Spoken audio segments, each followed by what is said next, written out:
मालवण तालुक्यातील चौकेस थळकरवाडील येथील घराच्या पडवीला मंगळवारी रात्री 10 वाजण्याच्या सुमारास आग लागल्याने पडवीत वास्तव्यास असलेल्या दीपक सखाराम परब बावकर या 55 वर्षीय प्रौढाचा आगीत होरपळून मृत्यू झाल्याची दुर्दैवी घटना घडली आहे। या घटनेने आता हळहळ व्यक्त होतीये।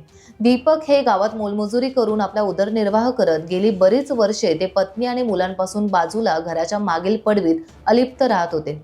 मंगळवारी रात्री नेहमीप्रमाणे ते आपल्या घरी असताना अचानक घराच्या मागील पडवीत आग लागून घराने पेट घेतला।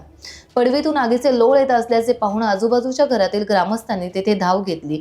ग्रामस्थांनी पडवीचा दरवाजा उघडण्याचा प्रयत्न केला, मात्र दरवाजाला आतून कडी असल्यामुळे आणि आगीने मोठा पेट घेतल्याने तो उघडता आला नाही आणि त्यामुळे आगीत होरपळून परब यांचा दुर्दैवी मृत्यू झाला।